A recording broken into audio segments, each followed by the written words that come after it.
Big Johnson. Pig Johnson. Wow, that's it, huh? That's it. Yeah, oink oink.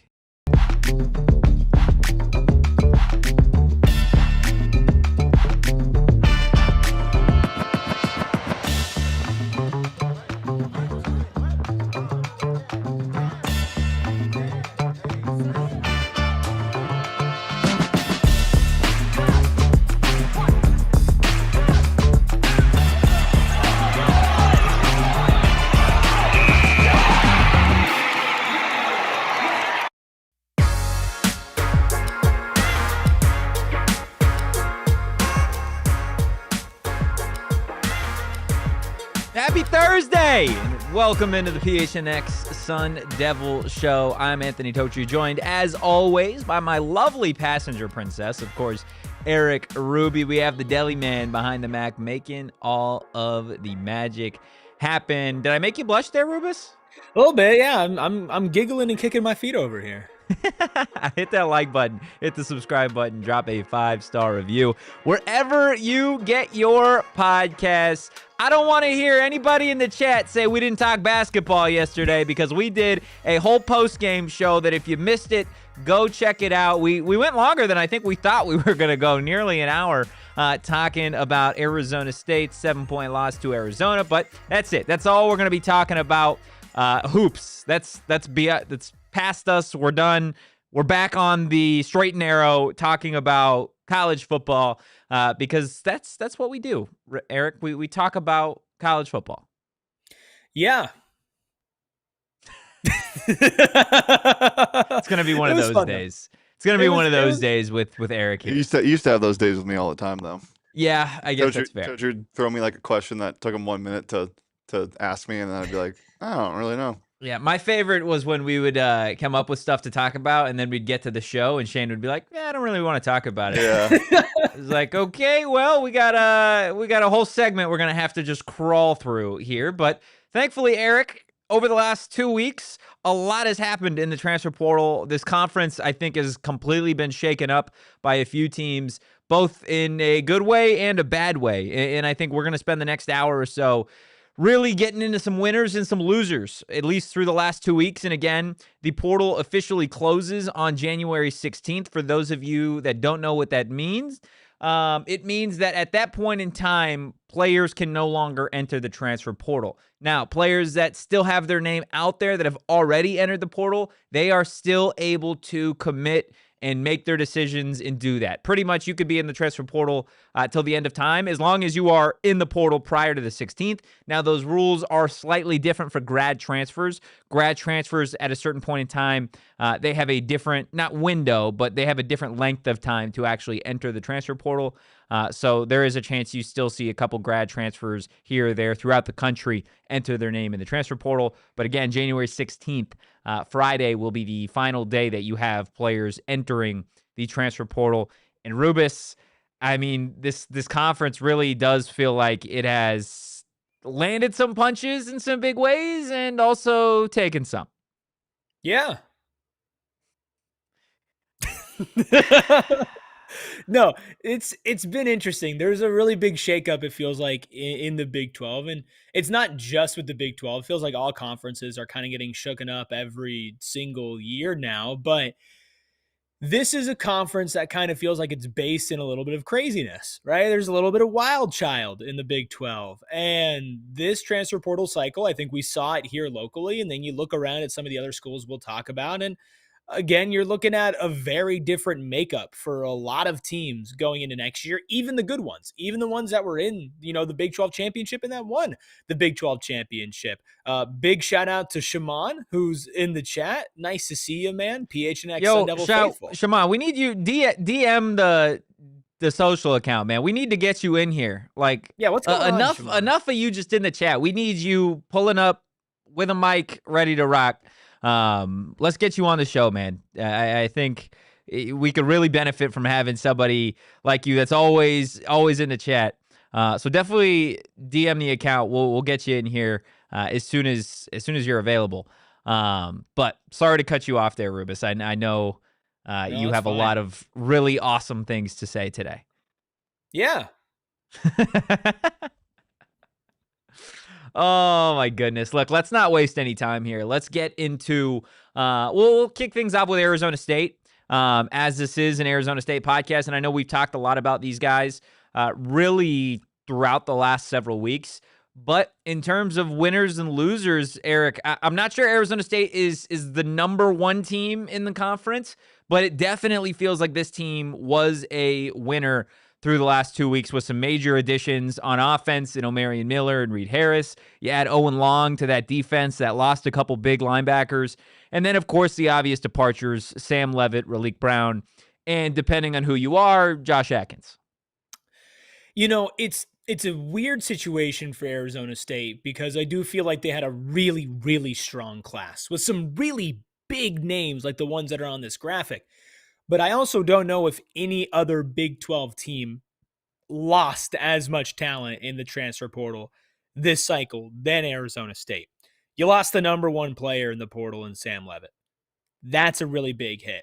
Raleek Brown was one of the best running backs in the portal. He ends up at Texas. That's a really big hit. And then not to mention all the other guys that you lost on the defensive side of the ball, plus to the draft. Like, the Arizona State Sun Devils look like a very different team going into next year. And that starts with Sam Leavitt, Jordan Tyson, and Raleek Brown. Your three best offensive players are all gone, two in the portal, one to the draft. That is, on paper, very tough. But for us to be sitting here and to not be panicking and to not be worrying about it because they did have such a great class, especially when it came to the skill position players in Reed Harris and Omarion Miller. I don't know if any Big 12 team had a better skill position haul than Arizona State because those are two of the top 5 wide receivers in the transfer portal. Omarion Miller, literally the highest transfer recruit in Arizona State like history, right? So I get it. Cutter Boley isn't on that list, and you'd like your quarterback to be on that list. We've talked in depth about how we feel like he can be a hidden gem, and he was put in a rough position in Kentucky. But for the amount of talent that has left Arizona State on paper, for me to sit here and be like, I feel very comfortable with where the talent level is going into next year, if not feel a little better about how well-rounded the roster is looking, that is a huge testament to just how good of a class they pulled in. Yeah, 1,000%. I think when we talk about winners and losers from the transfer portal, and again, you don't win games in January, right? I want to make that perfectly clear. These are things that we could say they look great now, and then ultimately they couldn't pan out, right? When the season actually starts. But based off of the talent that you have acquired versus, the talent that did depart, yes, you have Sam Leavitt there. Yes, you have Raleek Brown there.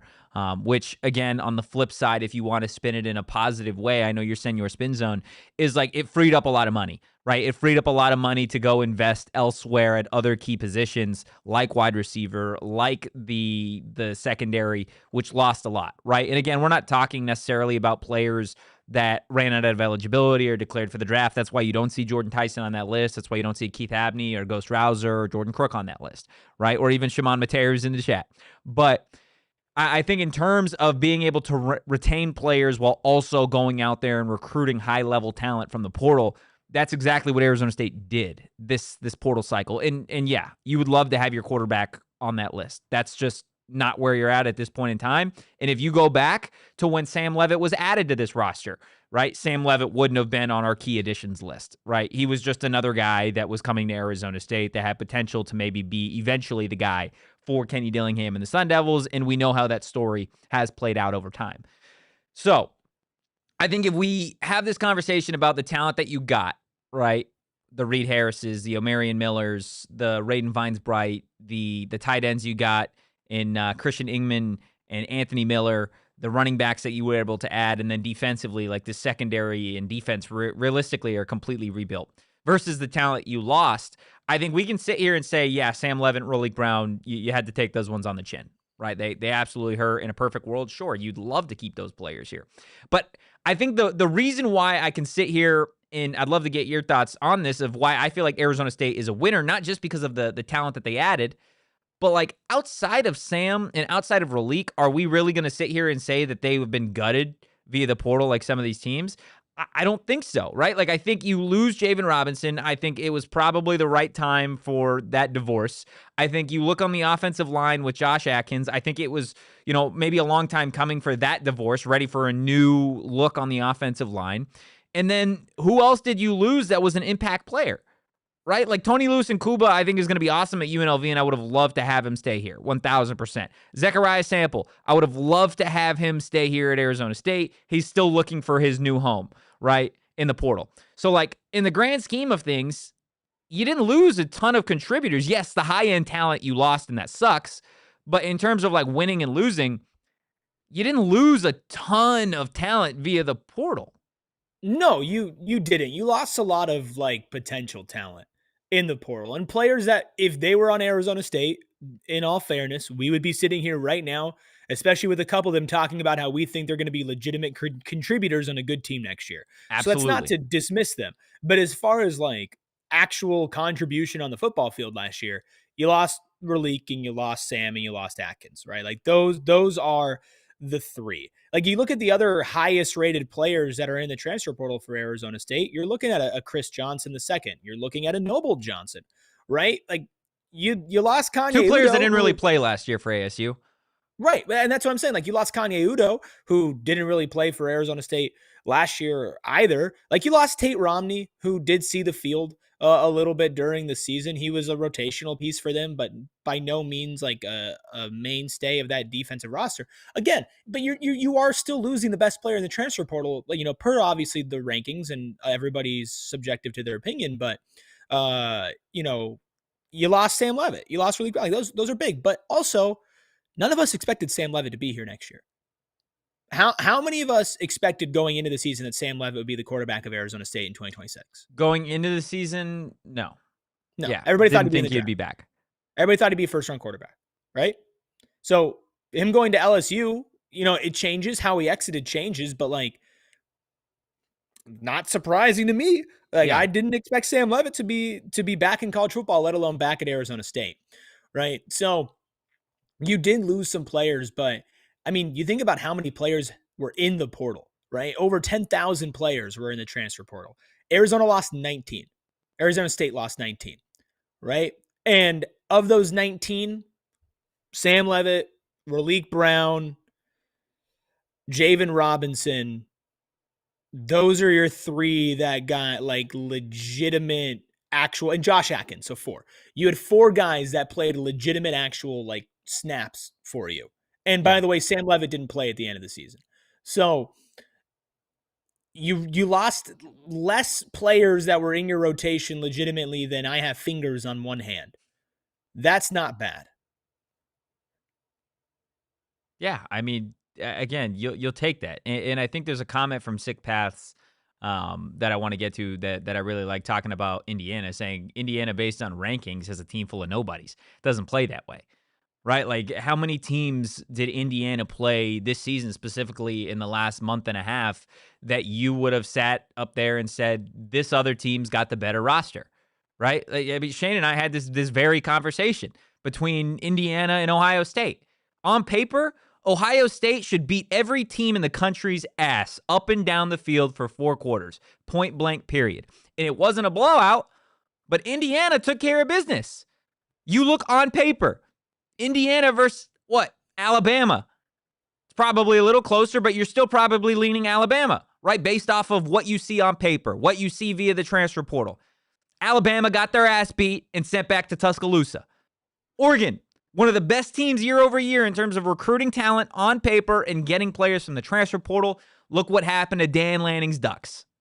Again, it's not necessarily just the players that you add. It's what you do with the players. It's what those players do at their new school, in the system, in the scheme, right? And I think a lot of the players that Arizona State was able to add, yes, there were contributors at another school, but they also kind of fit the mold, not just schematically, but also the culture and the vibe of what Kenny Dillingham is brought to Arizona State. So, Erik, I'm going to kick things off and say Arizona State was a transfer portal winner this cycle. Would you agree?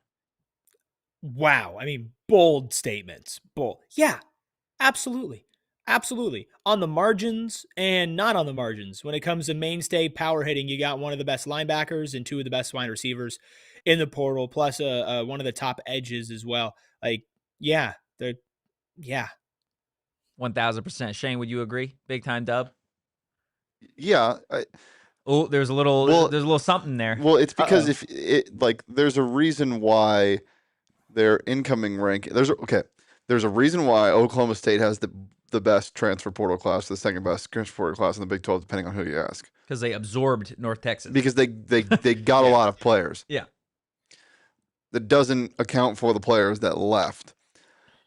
So everyone that wants to poke holes in this argument about ASU in the transfer portal and Sam Levitt left, so you didn't really replace much, I can understand that argument, but when you watch this team the whole year and you saw how much potential was lost from not having him there, and then you're still able to do what you're able to do, yeah, it was disappointing. You lost 5 games. That sucks. Yeah. But like that was without your team, and literally, and so I'm confident to say that you're just adding on to that. Yeah, 1000%. Let's do this for all the teams that we're going to discuss today. If we could put a poll in the chat and see what chat thinks. If Arizona State is a transfer portal winner or loser, once that poll is in there, make sure you guys vote in it. And at the end of the next school, we will reveal the results of the previous program. So from Arizona State, let's start talking about Oklahoma State, because I think there are a lot of folks, both on a national basis in the chat on social media, that are very, very interested to see what the Oklahoma State Cowboys look like in 2026. This is a new roster, right? And don't get me wrong, they did add a ton of talent.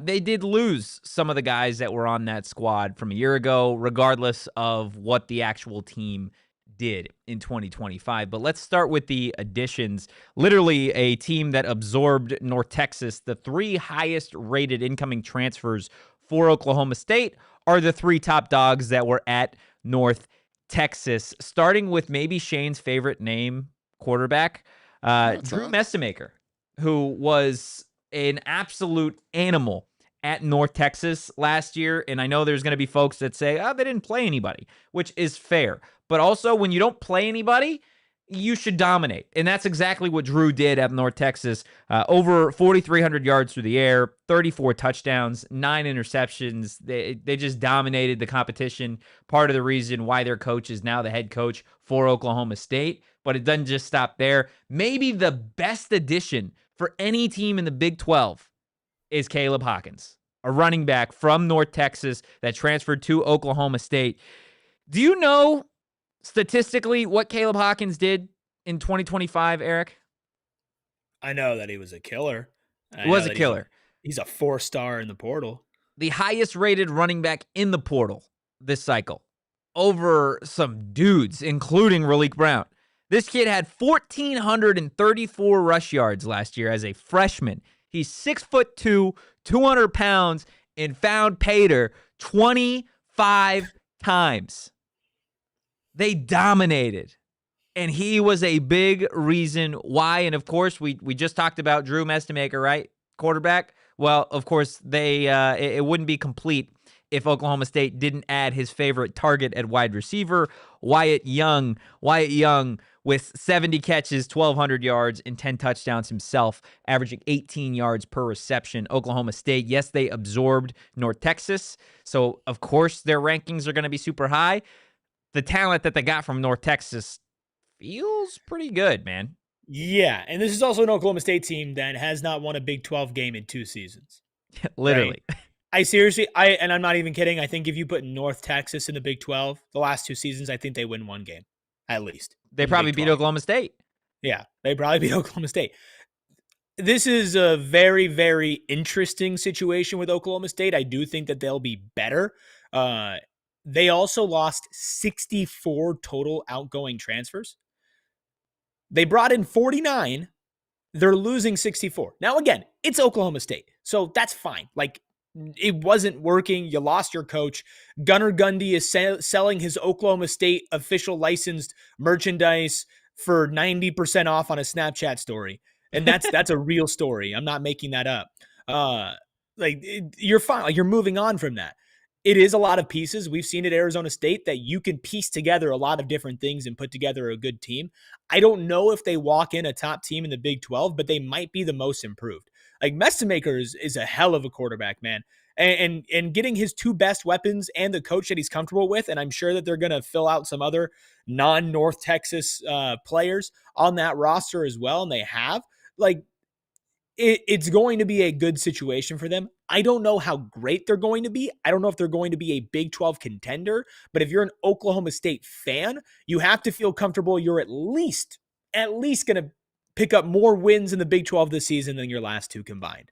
Yeah, that should be the expectation. I think Oklahoma State is certainly a team that looks like one of the most improved in the conference, maybe one of the most improved teams in the country. What does that mean, right? Considering what they were over the last two seasons, like you said, 0-18 in their last 18 Big 12 games. So the improvement quite literally is a couple wins in conference play, and we're talking about you as one of the most improved teams in the conference. Right now, you look in terms of the talent that they lost. I know you brought up they lost 60-plus players from a year ago. What does that mean for a team that, again, wasn't good by any measure? Well, in terms of like their highest-rated losses, they lost Wendell Gregory, who was a freshman last year, one of the team leaders when it came to sacks off the edge for Oklahoma State. As a linebacker, he had 4 sacks and a forced fumble. They lost Noah McKinney, who was an interior starting offensive lineman, who started the majority of the season for Oklahoma State, whether, again, it was good or not. And then they also lost Shamar Rigby, who was a younger wide receiver for Oklahoma State, who did have 25 catches, 351 yards, and did find a touchdown for the Cowboys in 2025. But again, you talk in terms of like the talent that was lost via the portal. I feel like it's a very similar conversation that we just had with ASU, right, with Sam Levitt and Raleek Brown. Like, if you were to remove those two top players and look at the rest of the group, like the rest of the group didn't bring a ton of production to the actual roster. And I think when we talk about transfer portal, part of the conversation is, yes, potential, but at a certain point, where is the team?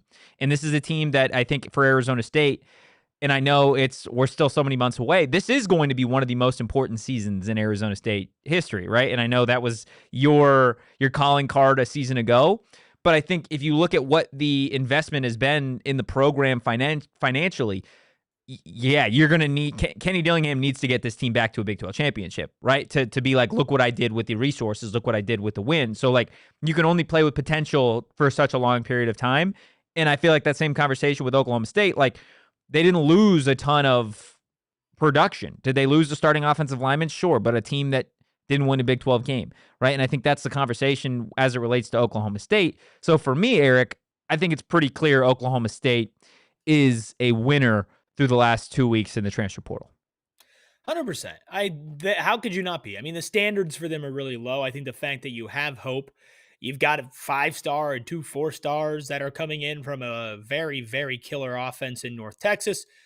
How could you not be a winner, again, based off of expectations? You also brought in Tate Romney. So I think that about settles it. Sure. Deli Man, what do you think?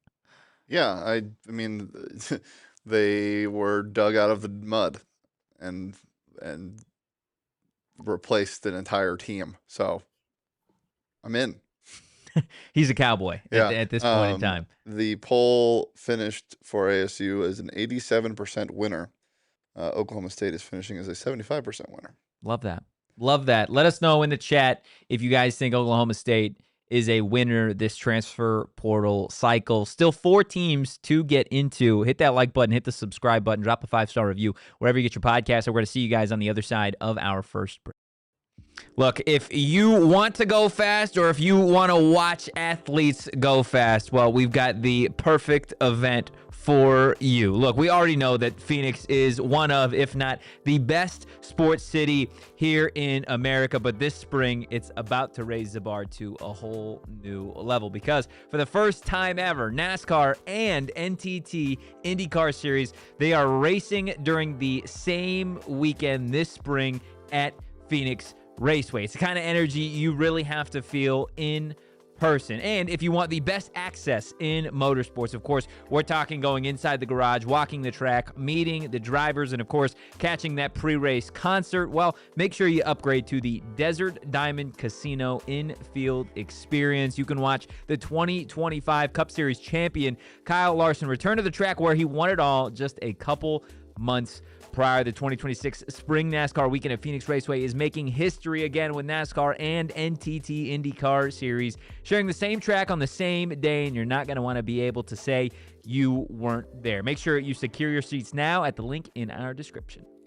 Talking about great events, February 3rd through the 8th, of course, is the Waste Management Phoenix Open. And this year, join our friends at Don Julio who are returning to the Valley for it. They're offering a range of fun experience and activities all week that you're not going to want to miss out on. First, the main attraction will be their setup at the Fairway House right above the 12th hole, where you can get a margarita on draft. That sounds delicious. Take a photo with the Don Julio truck and even get a complimentary water, which might be more important than that margarita on draft. Next, stop by the 5th hole entrance located at the Fairmont for a personalization station, product samplings, elevated Don Julio cocktails, and more. And keep an eye out as there will be more announcements on how to follow on how Don Julio is helping you make the most out of your Waste Management Phoenix Open experience. And as a little secret, there's a chance you'll run into some members of our PHNX crew out there as well. So if you're planning on attending the tournament this year, well, make sure you visit our friends over at Don Julio across the venue and tell them that PHNX Sun Devils, specifically Shane Dieffenbach, sent you. Hit that like button, hit that subscribe button. Thank you all for hanging out with us, talking ASU transfer portal craziness, ranking them among the Big 12. Of course, a lot going on with ASU, but a lot going on in Valley sports in general. And that's why you have to sign up for the daily PHNX newsletter, delivered all the biggest news in Arizona sports in your inbox every single day at 6 a.m. Alex does a great job helping you be the smartest sports fan that you know. It's actual writing. It's not just an amalgamation of links, and covers all the Arizona sports. It's great, and it supports us when you sign up. Go to gophnx.com/newsletter to get that in your inbox every single weekday morning. Z-Man in the chat, Omarion Miller, we lock her stuffed tech for him. Didn't even visit. West BZ, Oak State, a.k.a. North Texas, absolutely one in the portal. Bees is in here, Max is in here, Deborah is in here, and Raymond in here. What Oak State did to North Texas is the same thing Penn State did to Iowa State. Well, I think this is the perfect time then to talk about what Iowa State did or didn't do in the transfer portal over the last couple of weeks. Of course, I feel like we have to start with the departures here for Iowa State. I mean, this team was gutted to the point where they couldn't even go to a bowl game. You lose your starting quarterback in Rocco Becht. You lose Jontez Williams. And then, of course, you lose Big Benjamin Brahmer himself.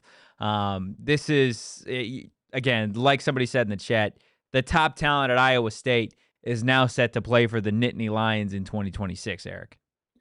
Yeah, this is a tough little fall off for Iowa State.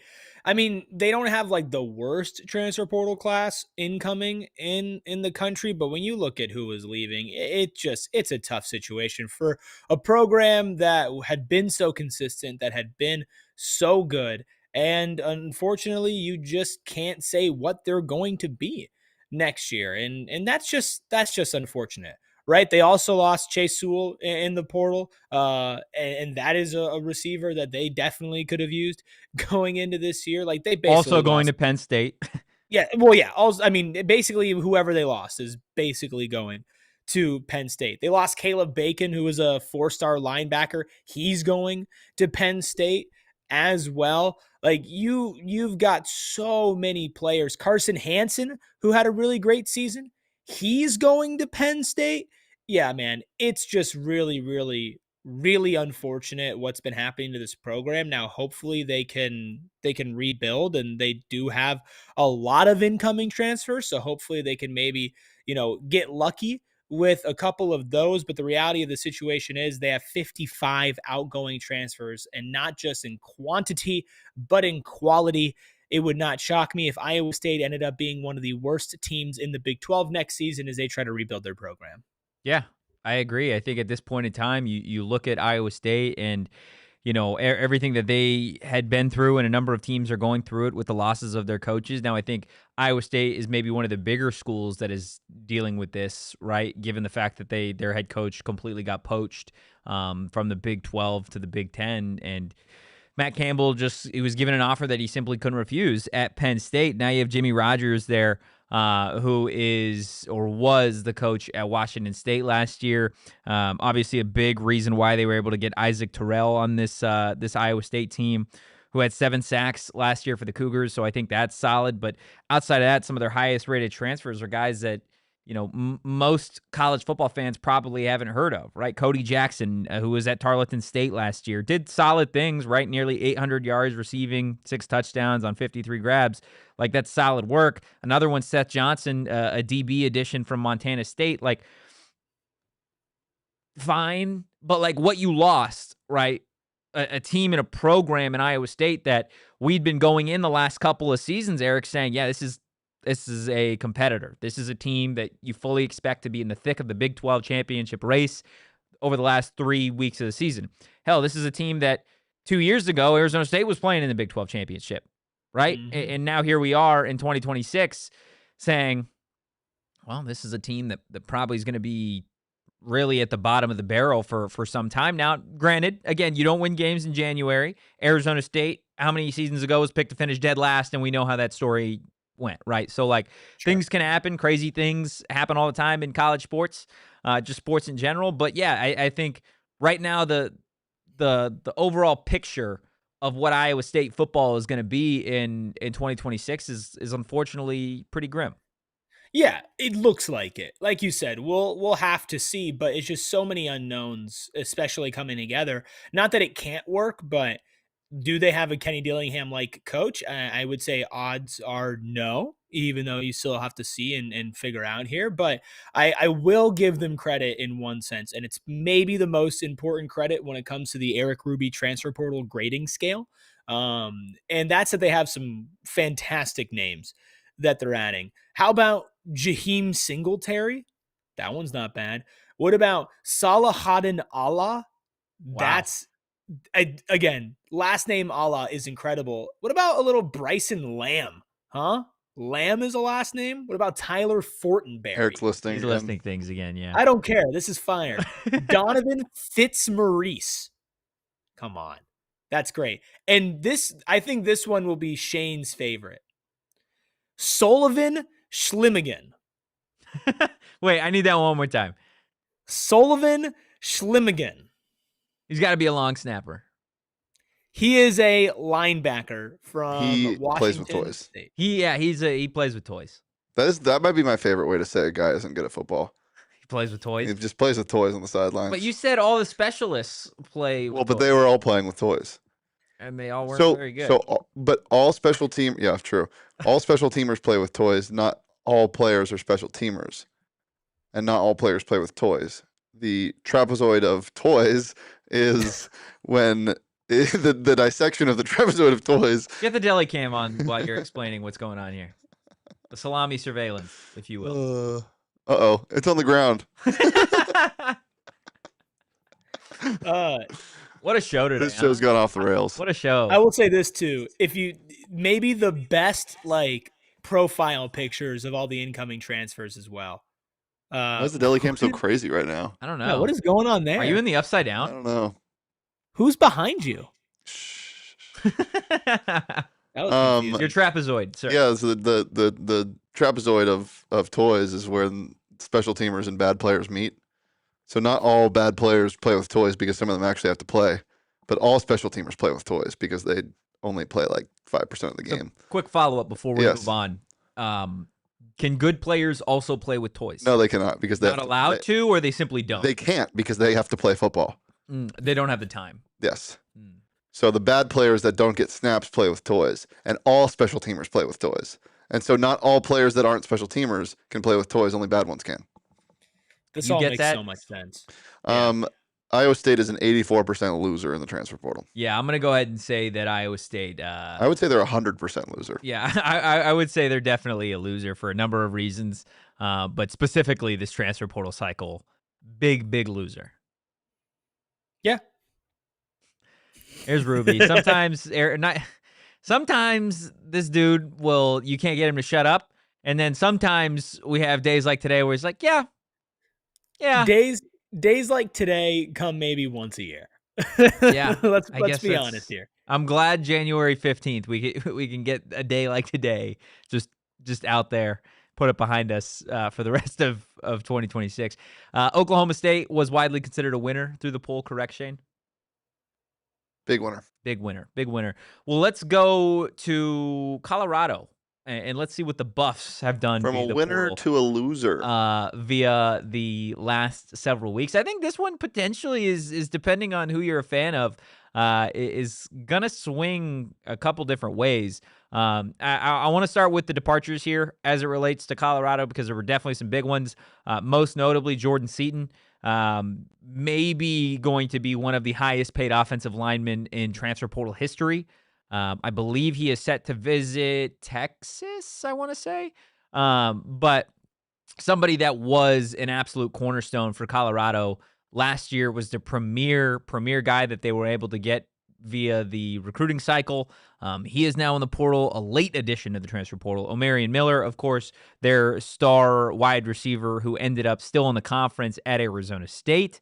And then, of course, you've got a DB and DJ McKinney, who recently announced his transfer to Notre Dame. So some big-time losses for Colorado, Erik. Yeah, I mean, they've lost a lot of top-end talent. One of the biggest exodus of talents in the portal, especially top-end talent, I do think it's similar to Arizona State, where, you lose Sam Levitt, you lose Raleek Brown, two really big-time players. You lost two really big-time players, two of the best players in the transfer portal entirely. And that's, again, that's no small deal. Now, I will say I think that they've had a pretty decent incoming class to where if you were to just judge it off of who they were bringing in, you would be pretty impressed. But that's kind of always the Colorado story. Is on paper, you should be impressed, and then they play football games and you realize why everybody transfers out of there after a year. Literally, right? Like it feels like this goes back to the what I said at the start, where like you don't win games in January, right? Like Colorado over the last several years, yes, they've lost players, but they do a phenomenal job, I think, bringing in some talent from some big time schools. Talent that is produced, right? Like their best incoming transfer, highest rated incoming transfer is DeAndre Moore Jr., wide receiver from Texas, who is going to be going into his senior season, had nearly 40 catches, 500 yards, 4 touchdowns last season for the Longhorns. And now you're telling me he's going to pair up with Juju Lewis, right? Like that, in theory, is going to be an exciting thing to watch, right? Quarterback wide receiver duo, aside from all the little wide receivers they added from across the country. And I say little as in like, not little impact, just small, like they're just little people overall, right? And so God, you just love talking about how small they are. They're tiny. They're tiny for D1 wide receivers. It's not. This is like again, generational not an opinion trauma. thing. It's just based off of like making an open field tackle on one of them. Like just I gotta catch them, or can we go down the alley? Like what are we doing? Open field, like open field, like they can juke me out of my shoes. Yeah, no, I'm not. They're a D1 athlete. Okay. If they're 5'9", we're running in the lane like Oklahoma drill. Yeah, I feel confident I could tackle one of them. Okay. Yeah, 1,000%. They're literally an inch taller than me. Like no pads. Yeah, no pads. I'm fine. Okay. Yeah, I'm good there. I feel very confident that I could tackle them once, or one of the 3 little guys that they got there, because there's more than one. Stop right? Little guys. So you add DeAndre Moore Jr. You add maybe one of the best names in the portal in Boo Carter from Tennessee to the back half of this defense. Somebody that was a contributor for the Volunteers last season. 16 solo tackles, 25 total, 3 forced fumbles. So you know this dude packs a punch, and 3 pass deflections. And then they get somebody in Leana Leafau at linebacker that you figure to be a day one starter there, with 26 solo tackles a year ago, 68 total tackles and a sack. And we know that defense was, I'm not going to sit here, I guess, and say defense was their problem. Everything was their problem last year. So they've started to fill some of these holes, but I just don't know if what you're getting is equal to what you lost through the portal here. I mean, like you said, you lost 2 of the top 15 players in the country that were available via the transfer portal. Yeah, but you also have to admit that it wasn't working. Right? Yeah. Like, and maybe the plan is we don't need to just go after all the flashy individual players, and we need to maybe spread out the wealth a little bit more. And also, I believe they made a coaching hire out of the high school ranks that was pretty well received. I'm not 100% sure on that, but I thought I saw something with that. Maybe they're like, you know what, we need to do something a little bit differently. We're not just going to give Jordan Seaton millions of dollars. We're not going to give Omarion Miller whatever he's going to be demanding, whatever he gets from ASU. Like, we're going to try to spread out the love to our short kings and see if we can build, around them. But they did get like good players, and they also kind of did what a lot of teams at the Power 4 level have done in the transfer portal, and that's like try to pick and choose some guys from these group of 5 schools that have seen success. Like, you got an edge rusher out of JMU, 6'1", 239, Emmanuel Ezeogu. Yeah, sorry about that. Also, Justin Eaglin, a corner out of JMU as well. Those are 2 guys that are 3 stars, about 86 rated for them. You also got a defensive lineman, Santana Hopper, out of Tulane as well, who was one of their higher rated defensive players that they were able to get. So I kind of get what they're trying to do, and maybe they're just trying to do things a little bit differently than they had tried to before. You know what they should try and do? Win football games. Coach better. That's what they should do. Get taller players. Because they will also get taller players. Yes, at key positions. Like, this is not a we didn't have talent and it didn't work out situation. Jordan Seaton is going to be a first-round pick in the NFL someday. Omarion Miller has potential to be a first-round, second-round wide receiver in the NFL someday, right? Like, the talent is there, 1,000%. It's a matter of coaching, right? Like, they can't do their job. Deion, to me, is not an X's and O's coach, right? And I think you see this across college football. You see it specifically more so, I think, the NFL, right? And this is, I feel like, a perfect time to talk about it because there's obviously so much head coaching stuff going on in the NFL. As a fan of the Los Angeles Chargers, Jim Harbaugh is not an X's and O's coach. He is a culture coach, right? He's the CEO type, somebody that's going to change the culture of the place. Deion is that same guy. Deion is absolutely, did he play in the NFL at a super high level? One of the best players in NFL history? 1,000%. That doesn't mean that you come in and you're immediately an X's and O's coach, right? So you have to delegate. And so far, the delegating to former NFL guys has not worked at any level, whether that be OC, whether that be D-line coach, Marshall Faulk coaching the running backs, any of it. It has not worked, right? So it's not a lack of talent. It is a lack of being able to simply do your job. And if you are an X's and O's coach, then yeah, it's a little bit easier to get away with it, right? You look at like the Ben Johnsons in the NFL who immediately have success. Why? Well, it's because he understands the X's and O's and designing like offenses and schemes. For Deion Sanders in Colorado, this problem is not simply a revolving door of talented, more talented, less talented players. It needs to be more talented coaches that can actually coach the X's and O's and can actually develop players and can get players in the right places. That's eventually going to get it to work out. But if they think this is just going to be like, we got new players, like Wes Beasy says, we're going to go get 3rd and 4th string guys from the SEC, and it's just going to work out. Like, that's not how this is going to solve any problems, right? You had Shaduri, you had Travis Hunter. You had great players, right? Ultimately, that helped them a ton. It wasn't the coaching that got them to where they were at. If anything, you could make an argument that the coaching held them back. Like, that's where they're at, and I think Colorado is going to continue to be a loser until they figure out that they just overall, specifically when it comes to the coordinators, and I know they made a change at OC, so I'm interested to see what that looks like, but like, they got to spend far more time on coaching than they do like player personnel. I agree. And just so there's some context as far as their like where their portal class ranks, because I know they lost a lot of talent. Like, they are top 20 portal class in the country. They're at 17th. So they've done like an okay job, but like you mentioned, like, they've always done an okay job at getting talent. It's what are you gonna do with it? Right? We got to see. Right. And this is going to be a big year for them. I don't think they fire Deion. I don't think they ever move on from Deion. I think that job is Deion's until Deion doesn't want it anymore. But this is I don't know. There might be some folks that are calling for his job if they makes have too a much really money. bad year this year. He makes them so much money. He made them relevant, even if they're not good. He makes them so much money. I don't It think doesn't last forever, though. You no, can but be a superstar all you want. You can. Here's the thing, Dion, and this is the last thing we'll say about Dion because we got a couple other schools to go on. Dion is great to have as a head coach when you're winning, right? Because I've got no question that he's a great leader of men. He can get the most out of these kids and he can make them great young men. Absolutely. I believe that. You can only say certain things and keep losing games for so long. Again, I don't care if you are like literally Tom Brady. Tom Brady could come in and go coach at Michigan and be awesome, right? But if they go, 3-9 in 3 straight seasons, think people are talking about Tom Brady the same way? No. So, like, they had a good year, then they had a bad year.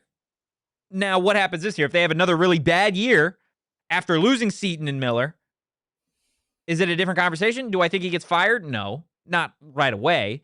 But you can only, like, say the right things without results for such a long period of time. And football is a results-based industry.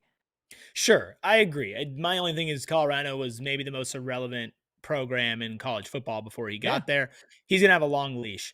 I think they just can't have another season like they had before. I think if they're mediocre this year, then you could be like, oh, we're moving in the right direction, right? And I know that they weren't like the best with Shedeur and Travis, but they had, a Heisman and they made a bowl game and they were above 500. Like they were a good team. They weren't a great team. They were a good team. So yeah, I shouldn't think have been the Heisman, but sure. Sure, but I think he's got a lot longer of a leash than most coaches in that situation. That's just my thoughts. I think that's fair. Colorado's a 71% loser. So what do you think, Erik? They did lose a lot of top end talent, but I'm going to call them a slight winner. I think that they got a good amount of talent back. I like kind of their approach in the portal instead of going for like the one big splashy move. Plus they didn't lose Juju Lewis, which was probably the most important piece for them not to lose. Seton kind of seems like a head case. How could you keep Omarion Miller out of Tempe?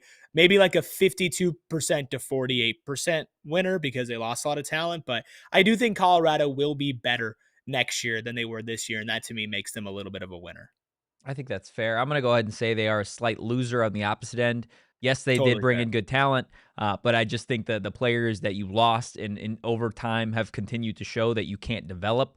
That's going to be a major red flag moving forward for this program.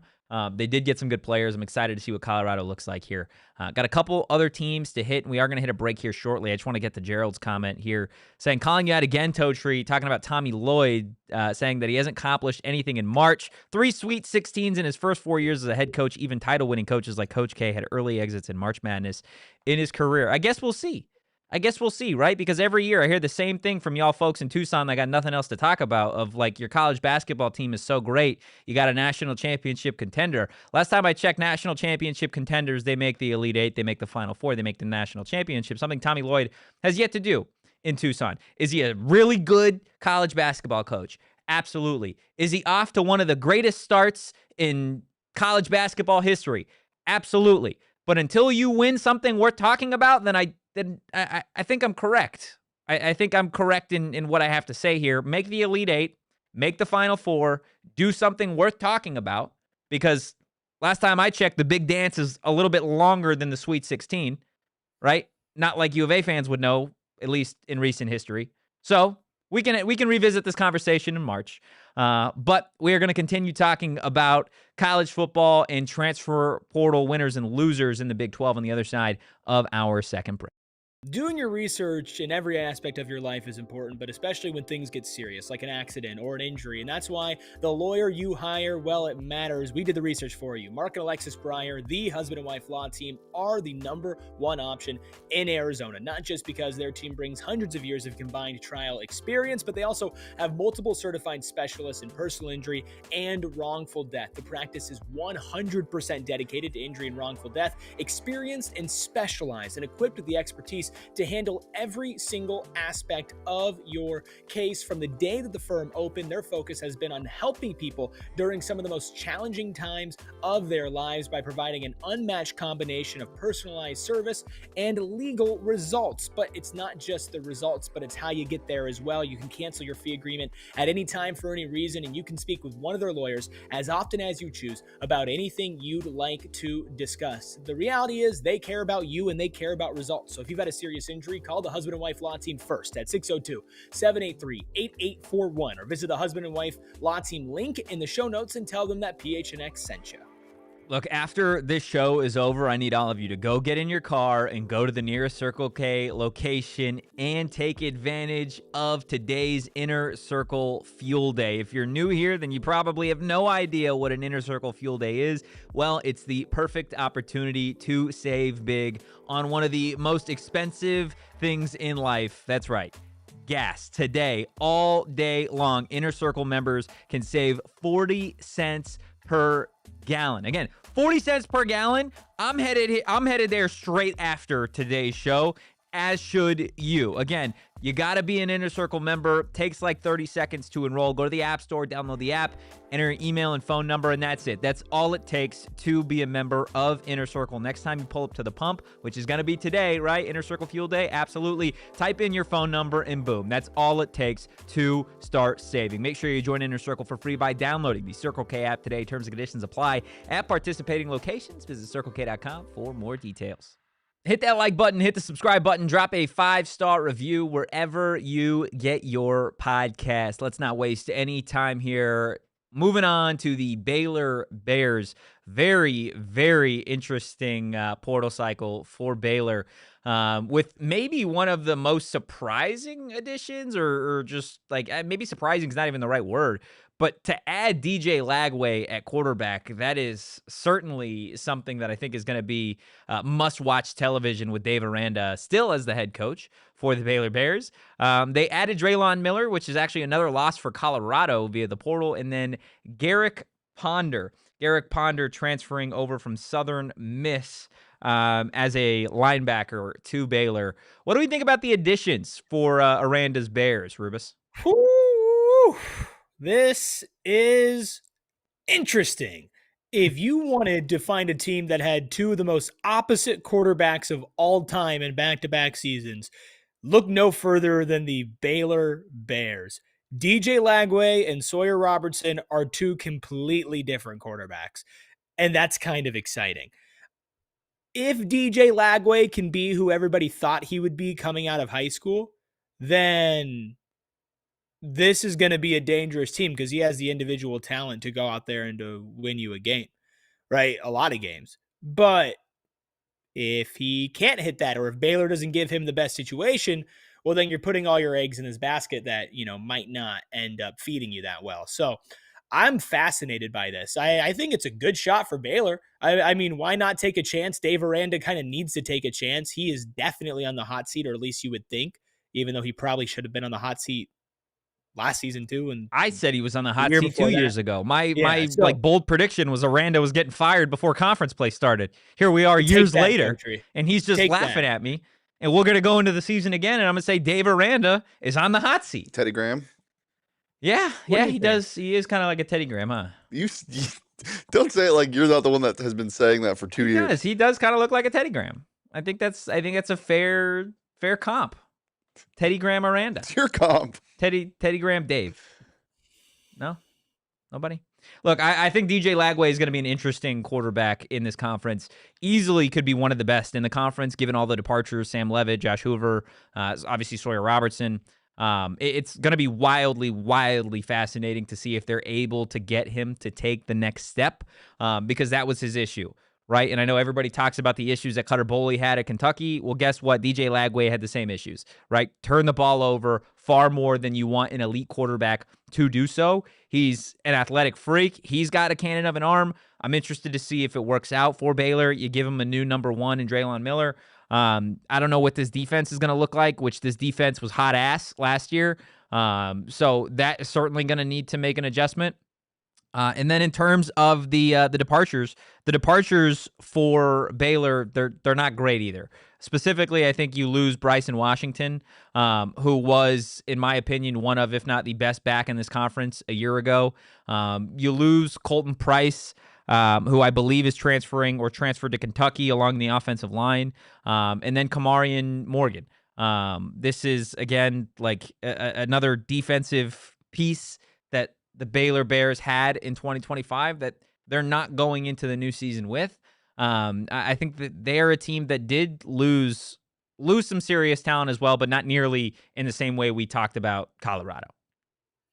Yeah, it's a different situation. I also think that this is and I know it's maybe a long shot after what we just said about Dave Aranda, like it's a better coached situation as well. Like it is a situation better set up for success. Baylor was also a team that kind of fell off a little bit at the end of last year as well. So I do wonder if some of the changes they made, some of the, the top end talent that they lost, is something they felt comfortable replacing. But I feel pretty split on this as well. Transfer portal winners and losers, like we don't really take into account the other talent that they're losing. Like Sawyer Robertson's the biggest loss for this team, right? And there's a chance that DJ Lagway is nowhere near what Sawyer Robertson was able to do, even with his, very much different talent set, but like an effective one if utilized properly. So I'm going to call them slight winners, and maybe I'm just kind of feeling like a little overtly positive when it comes to them, but like they didn't have a terrible class. Like again, they were 33rd overall. Like that's not bad. It's not great, but they're ahead of a Kansas State. They're ahead of a Cincinnati. They're ahead of a Utah and a Houston and a BYU and an Arizona. Like, they have about a middle of the pack Big 12, transfer portal class. And that includes one of the most fascinating players. I'm going to call them a slight winner. In the transfer portal alone, if we're taking into account that they lost Sawyer Robertson overall, then I think they are a loser, which means they're probably slightly worse next year than they were this year. Shane, what do you think? They're 54% losers, according to the chat. 54% losers. That's close. Or sorry, That's close. 54% winners. 54% winner. I'm going to say they're a winner too. I know DJ Lagway has struggled in the past, specifically at Florida, but pretty much every quarterback that has the same skill set as DJ Lagway has struggled at Florida as of late. It hasn't translated. I think he's going to die in the Big 12. You think he's going to die in the Big 12? Por qué? I just, like, the SEC, obviously, you get some scary opponents. Yeah. For some reason, I just, like, when's the last time we saw a quarterback like him work in the Big 12? I just don't think these defenses allow it. I mean, it's going to be interesting. I think they're slight winners. I like DJ Lagway as a player, as a quarterback. I know. I think you were pretty high on DJ Lagway going into last year. No, you were the opposite. Yeah, I like DJ Lagway, and I think honestly, a breath of fresh air if they have that in Waco, Texas. I'm not sure if fresh air is something that exists in Waco, but just a change of scenery, I think, is going to be big for DJ Lagway. New coach, new system, new jerseys. Like I think it's going to be good. That's why I'm going to call them a slight winner, although I do think Bryson Washington, the loss of him is going to be massive. They also lost one of the best kickers in the country who transferred to Ohio State. So that is certainly something that is going to hurt. Sharon, I know, asking if we're going to do segments like this in the future, just to kind of break down more of the Big 12. We absolutely can, if that's something that you guys want us to be doing moving forward. I enjoy it. I think it's good, especially getting into the season for everybody to have, a little bit of info on all the things and all the teams going on in the Big 12. So we can certainly do more of that. We got one final team we're going to talk about. I want to get to Gerald again, because I love when fans from other, fan bases just think they can come in here and talk a bunch of mess and they're going to win somehow. Gerald says, and tell me what your Messiah Kenny has done. Oh, a Big 12 title in football. 1-0 in the postseason. Last time I checked, the CFP goes longer than just an appearance. Kenny Dillingham is a better coach than Tommy Lloyd. And Tommy Lloyd's a phenomenal coach. Kenny Dillingham not only won the Big 12 in year 2, he did it with a team that was picked to finish dead last. And last time I checked, they made the Elite 8 of college football. I don't know if you know this, Gerald. 12 teams make the college football playoff. Arizona State was one. 68 teams make the NCAA tournament, and your coach, Tommy Lloyd, can't even get your prized possession of a program past the Sweet 16. So what Kenny did in year 2, Tommy hasn't been able to do in 4 years. So come back in the chat next time he actually is able to accomplish that. That's what our Messiah, Kenny Dillingham, has done. So I'll wait for a response from Gerald throughout the rest of the show, but I think we can all agree you lost on that one, buddy. Let's get to Texas Tech. Texas Tech, a fascinating portal cycle, really over the last 2 seasons, to be honest with you. And of course, Erik, it's headlined by none other than former Cincinnati quarterback Brendan Sorsby. Woo-hoo. This is fascinating. I think the worst thing for the Big 12 was Texas Tech losing in the way that they lost in the college football playoffs, because I think that made them go, it doesn't matter the type of money we're getting Brendan Sorsby.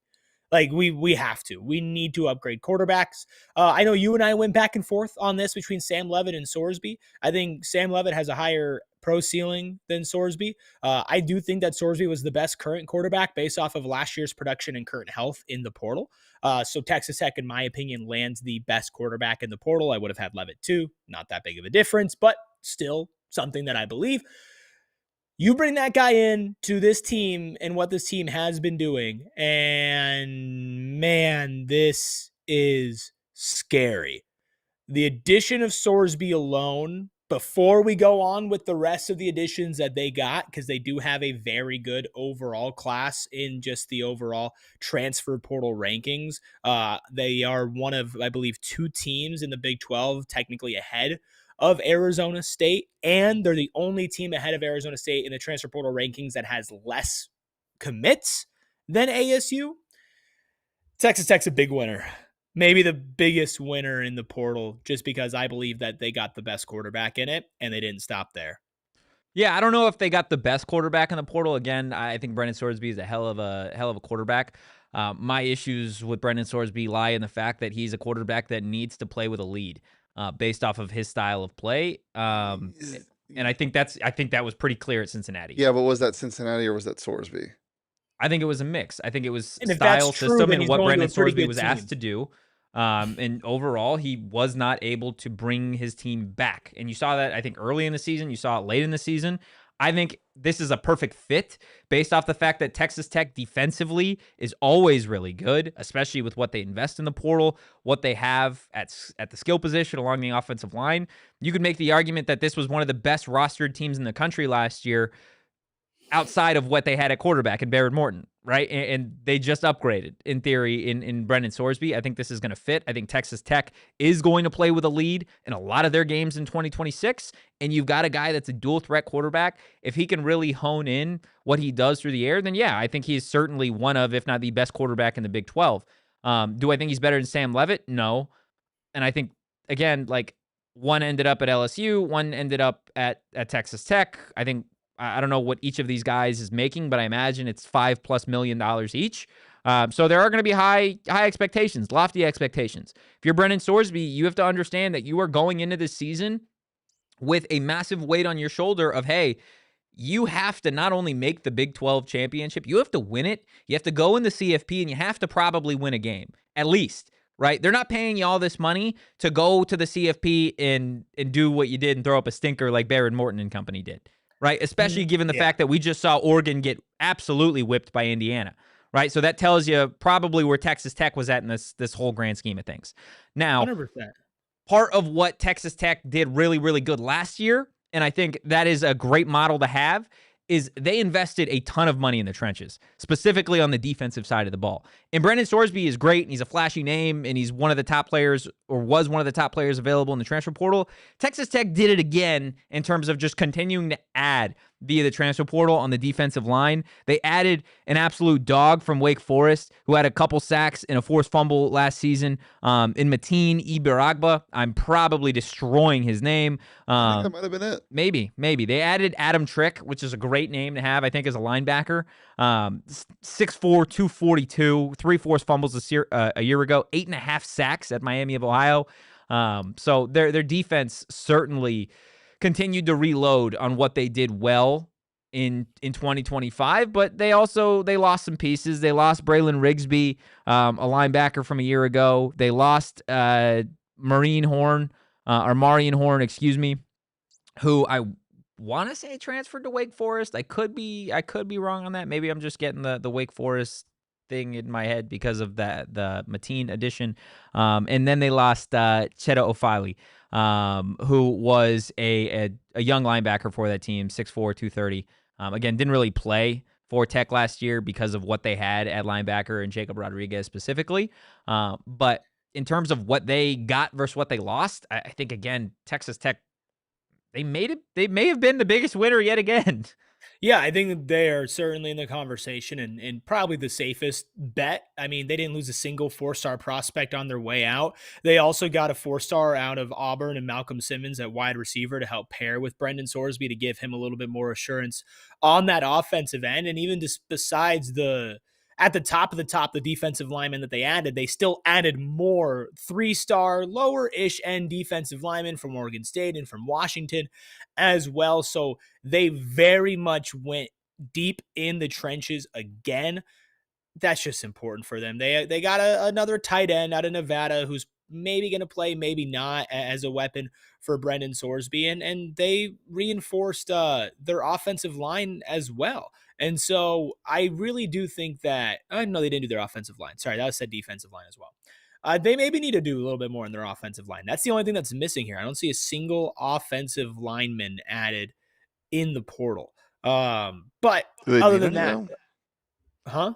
I don't know. I'm not familiar with Texas Tech's eligibility along the offensive line. That would have been a crazy pull. Yeah, it would have been a crazy pull. I would assume they don't need any if they haven't addressed it with their oil. And I think that's a fair assumption. Plus, it doesn't look like they lost any offensive linemen in the portal either.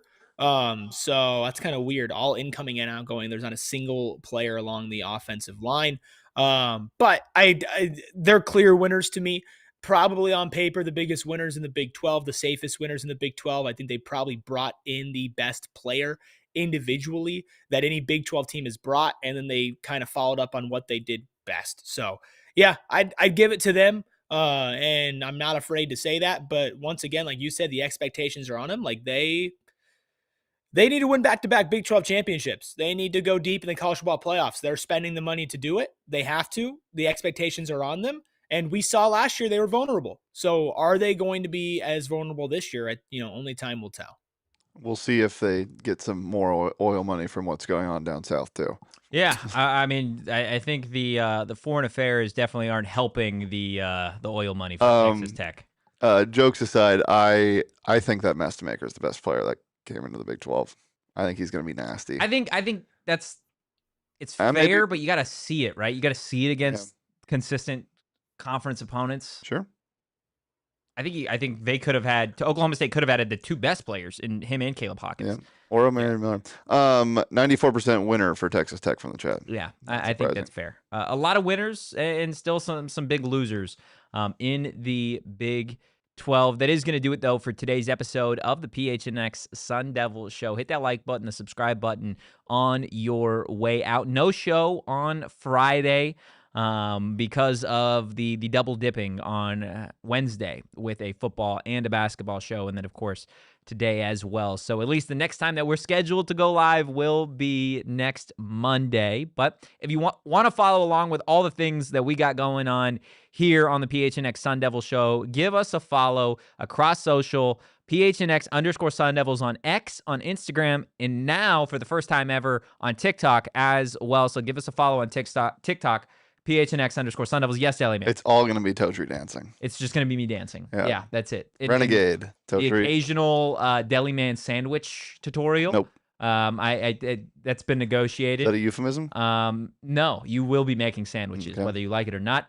And we'll also talk foreign affairs. Yeah, we can talk foreign affairs. Anything that you guys want to talk. How does Venezuela affect Texas Tech's recruiting class? While you're making a sandwich. Yep. Huge for the program. You can follow me at Anthony_Totri. You can follow the lister, also known as by most governments, Erik Ruby. That is Erik with a K on social. And you can follow the Deli Man at Shane Deef. Just making sure that we kind of limit Texas Tech's ability in the transfer portal as always. And we will see you guys on Monday. In the meantime, go Devils. Peace. We all silly like the mayor.